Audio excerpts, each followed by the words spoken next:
Look closely at the modern corporate campus. It is all solar panels, sleek glass, and green roofs. We are constantly sold an image of 21st century capitalism that looks entirely sustainable and harmless to the earth. When discussing the climate crisis, we often hear we live in the Anthropocene, a geological era defined by humanity's collective impact on the planet. The prevailing scientific narrative implies that humans, as a unified group, pushed global ecosystems to the brink. But framing the crisis as a shared human failing hides an uncomfortable historical truth.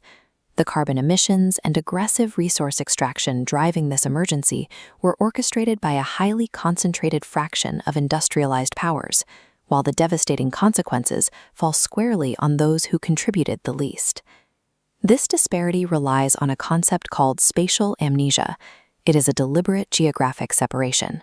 The global economy functions by keeping urban centers in the global north entirely blind to the environmental violence occurring in marginalized, resource-rich peripheries.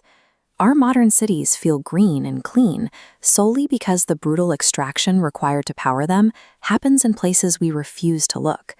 To see through this engineered blindness, we have to look outside of political rhetoric and turn to cultural artifacts that drag the exploited periphery right into the center of the frame. Contemporary Indian cinema, specifically films originating from the cultural and geographic margins, acts as a powerful lens. By placing rural and indigenous struggles on screen, these filmmakers force urban audiences to witness the ecological reality unfolding outside their immediate view. These narratives reframe ecological ruin. They present the clear-cutting of forests and the pollution of rivers as deliberate political acts, a modern extension of the imperial project to control the land. These stories reveal a harsh continuity. The colonial project never ended. The colonizers simply swapped British military uniforms for the tailored suits of multinational executives and state bureaucrats, continuing to extract wealth under a different name. The Indian series The Jengabura Curse captures this extreme geographic disconnect perfectly. It centers on the illegal mining of a highly valuable mineral on indigenous land, driven by a shadowy international corporation. Look at the glass towers of the London financial district. The wealthy shareholders operating inside these structures enjoy massive profits, while remaining completely insulated from the physical reality of how their wealth is generated. But thousands of miles away in the mineral-rich state of Odisha, the sacred lands of the indigenous Bandia tribe are physically ravaged, their forests clear-cut and water poisoned to feed that distant corporate machine. This dynamic is rooted in what Karl Marx termed primitive accumulation, where global capital aggressively expands by forcibly seizing land and displacing non-capitalist societies. Theorists like Rosa Luxemburg expanded on this, showing how capitalism requires continuous, violent expansions into new territories to survive, a process modern scholars call accumulation by dispossession. When formal empires retreated, international capital rapidly stepped into the vacuum. Under the protective cover of globalized trade, multinational corporations inflict a persistent, devastating resource curse on indigenous homelands. Internal dynamics within decolonized nations often mirror the old empires. The modern nation-state frequently functions as a domestic colonizer, turning its own bureaucracy against its indigenous citizens. The hit film Kantara visualizes this exact tension in the coastal forests of Karnataka. It depicts a raw, violent clash between an indigenous forest-dwelling community and the rigid, bureaucratic rules of the modern Indian Forest Department. The film illustrates internal colonialism. The government officer views the forest strictly as state property, aggressively fencing it off and criminalizing the animistic traditions of the very people who have protected the ecosystem for centuries.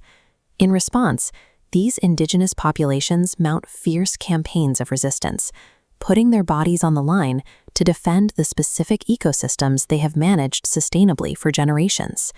State-led environmentalism often masquerades as conservation, while functioning as an imperial force, actively alienating the land's original, rightful protectors.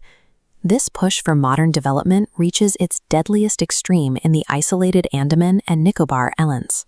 The series Kalapani explores what happens when reckless infrastructure is built to boost ecotourism.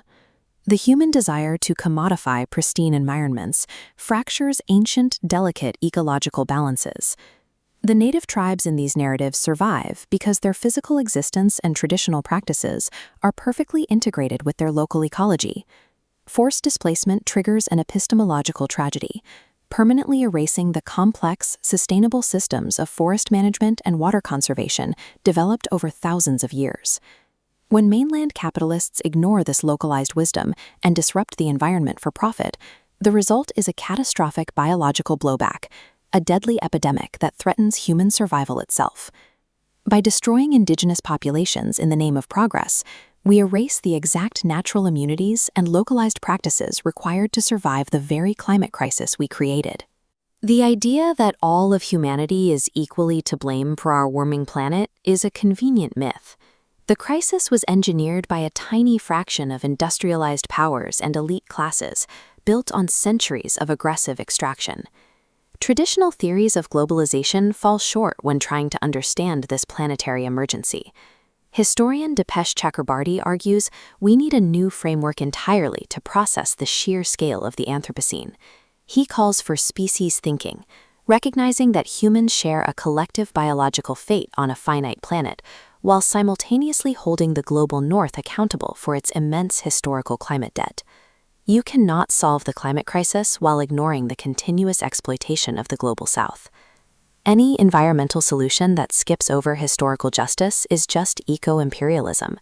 To build actual sustainability, we have to execute a massive shift in perspective. We must stop viewing indigenous communities as underdeveloped obstacles to progress. Scholar Vandana Shiva points out that sustainable pre-colonial cultures were eroded by aggressive capitalist models. True conservation requires returning land rights and elevating traditional ecological knowledge as our most viable blueprint for the future. The sheer survival of our planet depends on identifying and actively dismantling the systems of accumulation by dispossession that continue to clear-cut forests and pollute rivers today. If we want to heal the Earth, our environmentalism has to be fiercely anti-colonial. We have to shatter our spatial amnesia, look past the pristine architecture of the modern city, and finally reckon with the true cost of our world.